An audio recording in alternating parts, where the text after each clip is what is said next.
my channel! So for today, welcome to 2021! So ngayon, ang gagawin natin para sa ating first vlog ngayong taon ay mag-a-unbox tayo at gagamitin natin ang ating nabiling set of gel eyeliner from Ready Set Glow. Ito siya, yung makukulay na yan. And special unboxing dito. Wait lang. So, mabigat kasi siya. So, from Glad King, maraming salamat po. So, i-unbox natin ito and stay tuned. Please keep supporting and please like, share, and subscribe. And chap-chap na rin yan notification bell para update kayo sa aking next video. Tignan nyo, mas malaki pa to sa akin. So, hanggang dito na siya. Nakapatang siya sa table ko. Okay, so, umpisa na natin ang pag-unbox ng itong box na ito. So guys, itong box na ito ay natanggap ng aking birthday. And hindi siya ng aking pinakamamahal na. So ngayon, tignan natin. Salamat sa sponsor. So, Glad King, dahil mahilig daw ako sa makeup. Ito siya. Glad King Makeup Kit and Tools. So, maraming salamat. Buksan natin siya. Malaki kasi siya, guys. Ayan.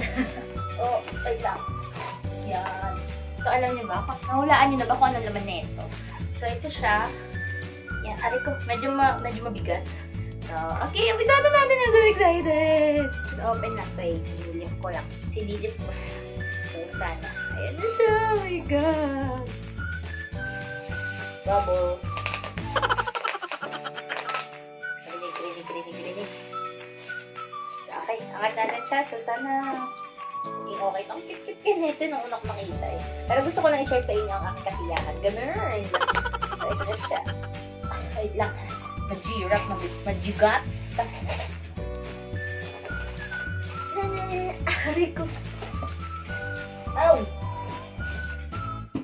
Aray ko. Utik. Mapaputol. Ayan. Yay! Ayan siya, guys. Wow! Ayan sa makeup tool. Parang box ng pang makeup. Na with, ano na siya, with gilaw, ganun. Ito, bubuksan natin siya. Sorry na sa low quality videos. That cellphone ng aking gamit. So, siya.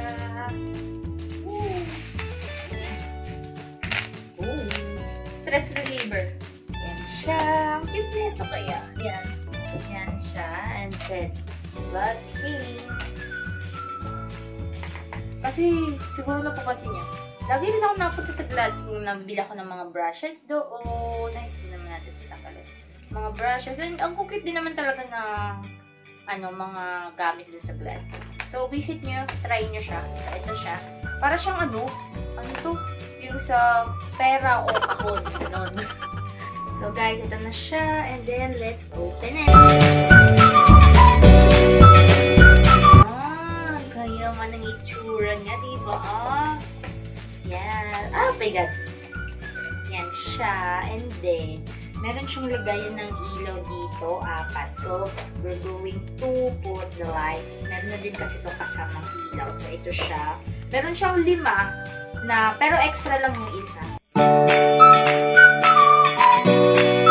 Except kaya pag, alam mo yun, nag-makeup ka, tapos ganito yung lagayan ng mga makeup. Mukha mo professional na ang datingan. Ayan, diba? May paharang. Tapos meron siyang mga 3, meron 6, may 9 compartment. Medyo malaki yung nasa dito. Tapos this one is another bulb, pero free na to. Parang kanyari, in case lang namang kapundi-pundi na siya, ganun. Kasi ito yung wire niya. So, kailangan mo lang ikabit. Yan, ito. Sasaksak mo siya. Kasi syempre, kuryente guys. Saan mo kukunin ng kuryente? So, meron pa siyang pasusi. O, ayan. Para kung isususi mo siya. Ganun. Ito, sasaksak mo lang siya sa likod. Ayan. So, nakabit ko na siya. And then, let's try it out. Ayan guys, nasaksakan na siya. Nakabit ko na yung cord doon sa ating outlet. And then, ito na siya. Wow! Payaman! Ganun. Charot. Parang nakaka-excite lang mag-makeup pag ganito yung ano. Tapos ito, na-adjust din siya. Gusto niyo managot na kaslant or ilan niyo ba ako? Ganun. So, ayan. So, pag makeup, kung ganyan. O, diba? Ang bongga. Ayan, balik na natin siya. Tapos ito, yung mga compartment niya. So, ganda siya. Yes, Cholo? Yes? Ano yan? No. This is my cat, Cholo. Meow. O, doon nga sa baba. So, ayun ang ating unboxing para sa Glad King kits and makeup kits and tools. So, sana nagustuhan niyo yan and gagamitin ko siya.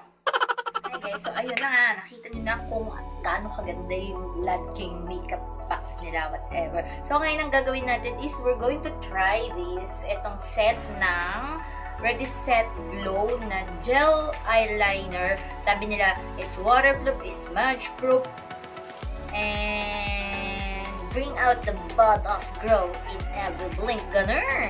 So, itatry natin yung kulay. Sa-swatch muna natin at tingnan natin kung ano yung magiging bagay na makeup or pwede natin gamitin eyeshadow, mga ganun. Okay, so tignan natin. So, keep watching. Okay, sige. Ang una natin is yung kanilang violet, purple. So, ito. Wow! Very pigmented talaga. So, ito naman ang kanilang... Ay, oo, meron tong mga kulay-kulay eh. Saglit lang, guys. Saglit! A few minutes later. So, yun nga, guys. Hindi ko na makita yung mga box nito kasi pinagtatanggal ko dahil excited akong magtingin-tingin. So, i-indicate na lang muna natin kung ano yung kulay dito. Ayun na yun. Okay? So, madali naman siya. More on like, parang apple green.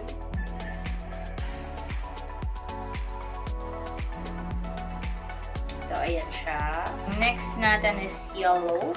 Pero alam ko, natatandaan ko, iba yung kulay niya talaga is iba sa pangalan na ginamit nila. So, parang naging mas creative sila sa pagpapapangalan.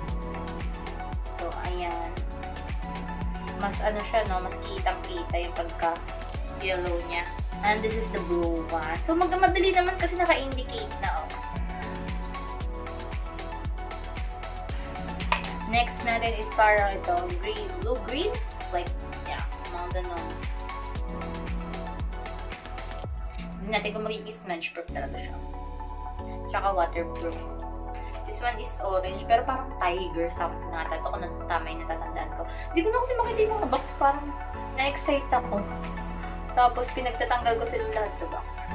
Kasi yung pinakang body niya, walang naka-indicate kung anong color siya. Wala. So, ayan. Like orange siya. And then, this is the reddish, pinkish-ish. Smudge din. So, ayan siya. And then, the last one is the white one. Super niya, kitang-kita ang pagka-white niya. So, all in all, 2, 4, 6. Meron tayong 8 shade ng gel eyeliner galing kay Ready Set Glow. So, anong tingin nyo guys? So, tignan natin kung smudge proof ba talaga ito. Medyo nag-ano na siya, nagta-transfer, pero let's see. Medyo, siguro kapapatagalin natin siya, magiging smudge proof siya. Pero ngayon kasi, kumakapit pa siya sa aking daliri.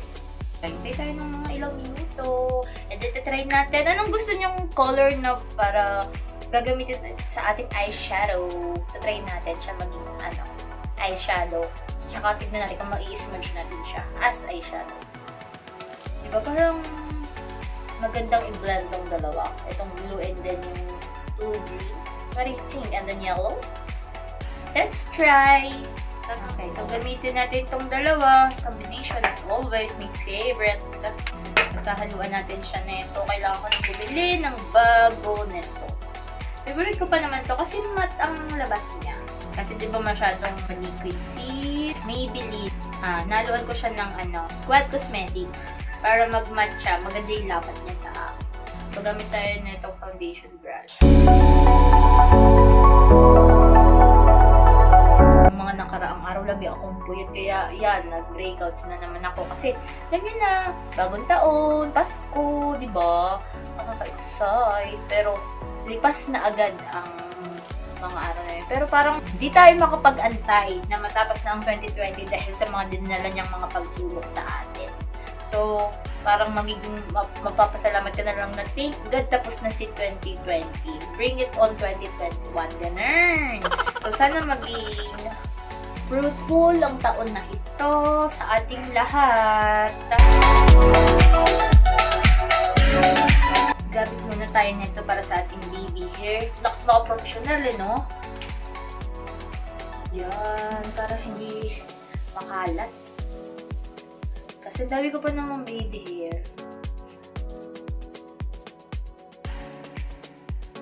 Yan, kala mo, professional makeup artist ang gumagawa. Oh, taray. So, ngayon ang mukha ko ay ayaw makisama. Nagbabalat pala ako. Kasi ako ay nagpapa-facial ngayon. Paderma, ganun-ganun. Dahil nga nag-breakout ako ng malala. Nung nakaraan pa to, kaya di rin ako masyadong nakakapag-makeup.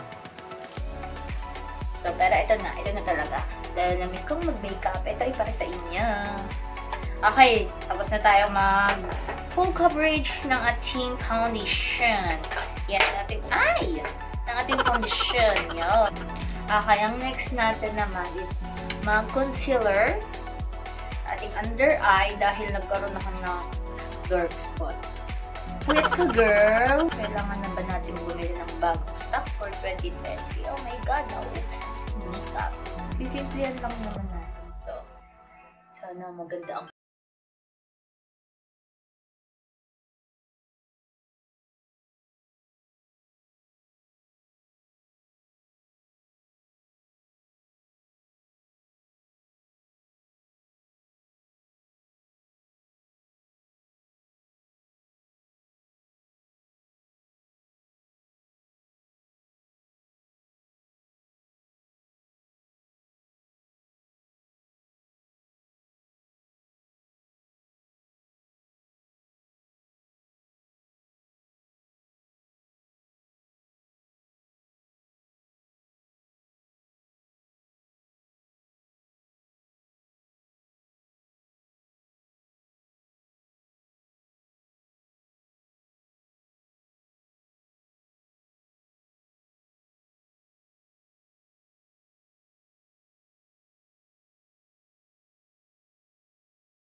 na.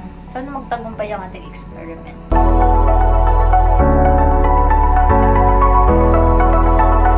Smudge lang natin din siya ng very light.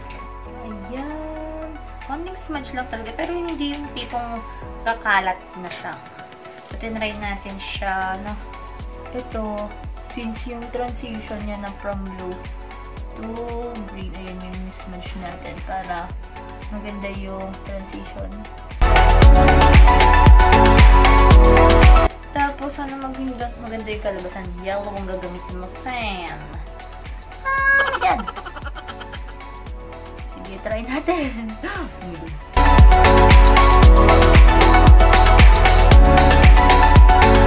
Okay, match natin siya na mabilis. Bago pa siya mawala. Ay, I'm loving the look. Sobrang kulay. And cannot. Okay, so ganyan na siya. Gawin natin siya sa kabilang side. Yan guys. So, okay na. Nalagyan ko na din siya. Pati yung ilalim nalagyan ko na kung anong shade sa taas, yun din yung shade dito. Yan. So, ang masasabi ko lang, mahirap talaga siya smudge. So, hindi ko na siya na-smudge. Nilagay ko na lang siya as is, ganyan. Tapos, ang binlend ko lang, ang tinatry kong i-smudge is yung transition niya.